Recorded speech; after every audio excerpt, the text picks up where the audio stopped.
47 में बंटवारे के वक्त हमें हक था पाकिस्तान जाने का, आपको नहीं था। हमें हक था, लेकिन हमारे अजदाद ने। हेलो गाइस, आज की वीडियो में देखने वाले हैं संसद में आजम खान ने ऐसा बयान दिया कि जिसको सुनकर बीजेपी के लोग हैरान हो गए। इस बयान से पूरा संसद हिल गया। चलिए देखते हैं इस वीडियो में। संसद में इस बयान को लेकर बहुत ही बवाल हुआ। आजम खान ने 3 तलाक को लेकर कही बहुत बड़ी बात संसद में। चलिए देखते हैं इस वीडियो में। ओरिजिनल वीडियो लिंक डिस्क्रिप्शन में। अगर आप हमारे चैनल पर पहली बार आए हैं तो चैनल को जरूर सब्सक्राइब करें, वीडियो लाइक करें, वीडियो को ज़्यादा से ज़्यादा शेयर करें। चलिए अब वीडियो शुरू करते हैं। 47 में बंटवारे के वक्त हमें हक था पाकिस्तान जाने का, आपको नहीं था। हमें हक था, लेकिन हमारे अजदाद ने यह तय किया कि यह वतन हमारा है। हमारे अजदाद की कब्रें हैं यहाँ, हमारे बुजुर्गों के मज़ारात हैं यहाँ। जामा मस्जिद है दिल्ली की, ताजमहल है, किले हैं, हमारे बुजुर्गों की यादें हैं, और यही आज धरोहर है हमारे भारत की। वही लोग गद्दार हो गए, उन्हीं का नाम लेकर सड़कों पर मारा जाने लगा। हम अपनी मर्जी से रुके थे, हमें किसी ने जबरदस्ती नहीं रोका था। वीडियो को पूरा जरूर देखें, वीडियो आगे शेयर भी करें। सदन में ये कहा गया कि जो वंदे मातरम नहीं कहेगा उसे भारत में रहने का अधिकार नहीं होगा। बहस वंदे मातरम की नहीं है। मेरी बात तो सुन लें आप, मेरी बात सुन लें, हो सकता है आपको शर्मिंदगी हो। बात वंदे मातरम की नहीं है मान्यवर। अगर कानून की बात करूं तो सुप्रीम कोर्ट कहता है कि वंदे मातरम के लिए मजबूर नहीं किया जा सकता। सबसे बड़ी अदालत वो भी है। लेकिन अगर आपने इतिहास पढ़ा हो, रेशमी रुमाल तहरीक, हिंदुस्तान को आजाद कराने के लिए कितने उलमा ने फांसी के तख्ते चूमे थे, कितने लोग मारे गए थे।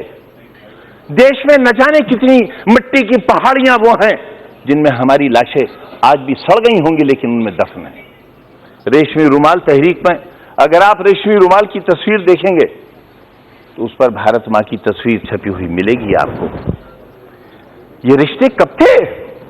ये 1942 में जब हिंदू और मुसलमान ने एक बर्तन में खाना खाया था, तब अंग्रेज को लगा था कि वो अब हिंदुस्तान में राज नहीं कर सकेगा, और 1942 से ही उसने अपना बिस्तर बांधना शुरू कर दिया था, और 1947 में हिंदुस्तान आजाद हो गया था। हम आज भी एक ही मोहल्ले में रहते हैं, एक घर में बैठते हैं, हमें किसी को एक दूसरे से डर नहीं लगता। लेकिन जब हम चुनी हुई संस्थाओं में आते हैं, जब वोट जैसी चीज हमारा मुकद्दर बनने वाली होती है, तब इंसानियत के सारे रिश्ते हमारे टूट जाते हैं मान्यवर। इससे देश बहुत कमजोर हो रहा है, इससे हम बहुत कुछ खो रहे हैं। आप मुझे मजबूर तो नहीं करेंगे। मैं आपसे ये कब कह रहा हूं कलमा पढ़िए आप? मैंने आपसे कब कहा? मैंने आपसे कब कहा कि कुरान की आयतें पढ़ी जाएं? यहां ये लोकतंत्र का मंदिर है, ये संविधान का मंदिर है। जो चाहे कहे, अगर मैं कहूं तो आप रोक नहीं सकते, और मैं न कहूं तो आप मुझसे जबरदस्ती नहीं कर सकते। और अगर आप जबरदस्ती कर सकते हैं तो कहिए, आप कहिए कि जबरदस्ती कहना होगा।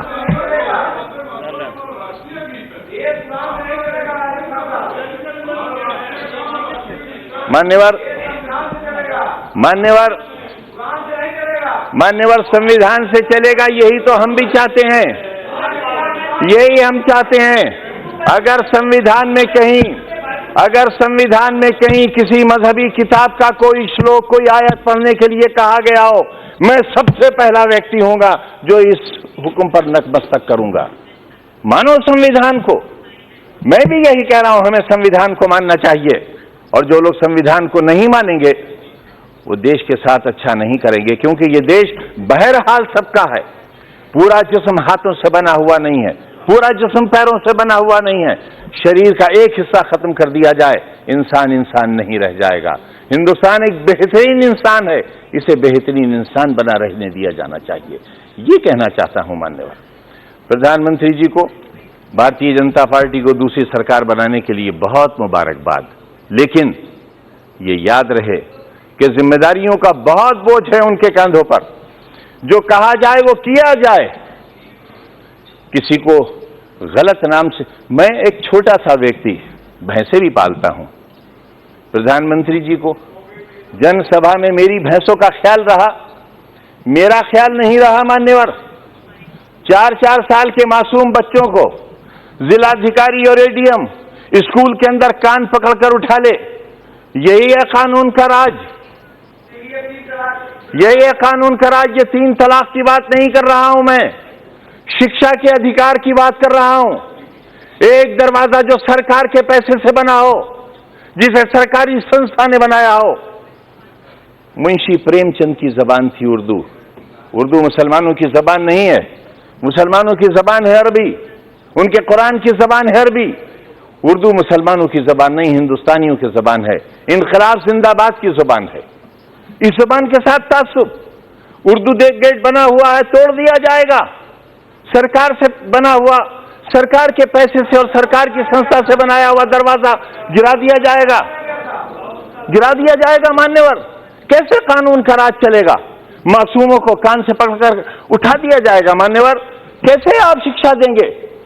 आप उत्तर प्रदेश में एक ऑर्डिनेंस लाने की तैयारी हो रही है, मुझे कोई परेशानी नहीं है उससे, क्योंकि मेरा गिरेबान साफ है, मेरा दिल साफ है, मेरा दामन साफ है। लेकिन मैं जानना चाहता हूं मान्यवर, संवैधानिक बाध्यता है, हम शिक्षा देंगे, हम रोजगार देंगे। कितना रोजगार दिया, कितना स्वास्थ्य पर ख्याल रखा हमने? बहुत आसान है ये कह देना कि इतना पैसा खर्च कर दिया गया, लेकिन ये बताना पड़ेगा सदन को, नेता सदन को ये बताना पड़ेगा। गोरखपुर में बच्चे क्यों मर गए, इलाज क्यों नहीं हो सका, मुख्यमंत्री के क्षेत्र में क्यों इतनी मौतें हो गई, बिहार में इतनी मौतें क्यों हो गई, कितनी?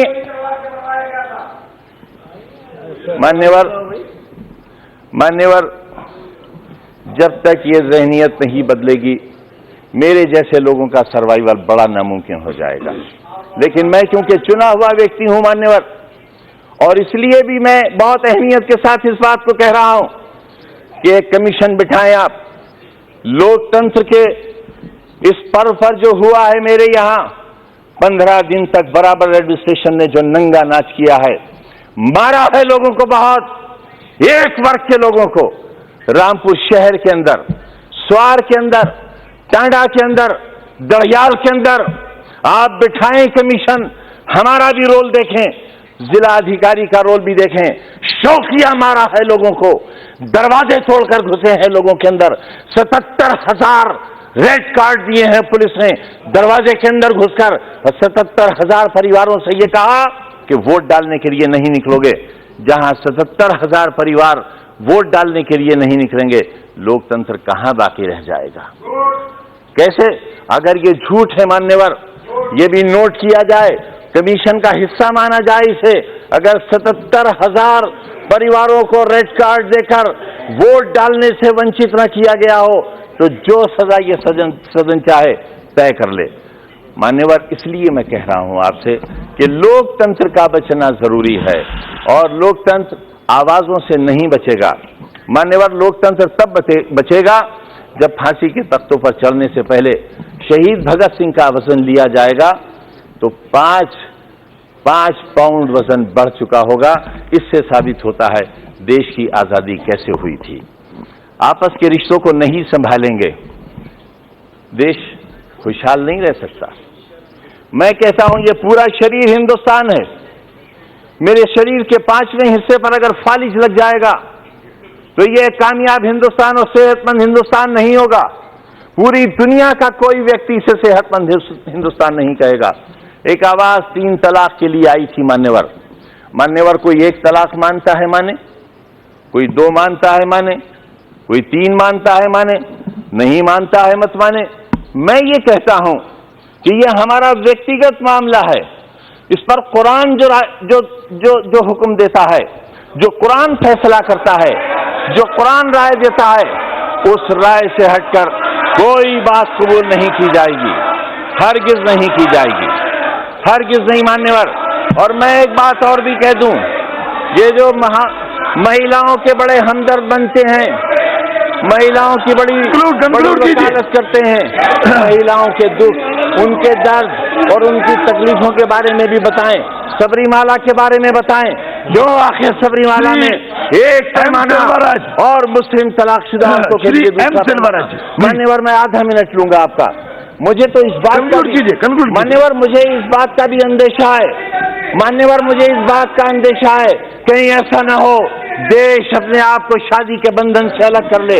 मान्यवर, कहीं ऐसा ना हो कि शादी, ब्याह, निकाह और मंडप से लोग डरने लगे और हमारे यहाँ मान्यवर, हमारे यहाँ शादी का रिवाज ही खत्म हो जाए और लिविंग रिलेशंस को लोग पसंद करने लगे। आइए अपनी सभ्यता को, अपनी संस्कृति को वापस लाएं और अपने रिश्तों को वापस लाएं और एक अच्छे हिंदुस्तान। वीडियो यहीं पर ख़त्म करते हैं। अगर आप भी ऐसी वीडियो देखना पसंद करते हैं तो हमारे चैनल को जरूर सब्सक्राइब करें, वीडियो लाइक करें, वीडियो को ज़्यादा से ज़्यादा शेयर करें। थैंक्स फॉर वॉचिंग और अपनी राय कमेंट में ज़रूर दें।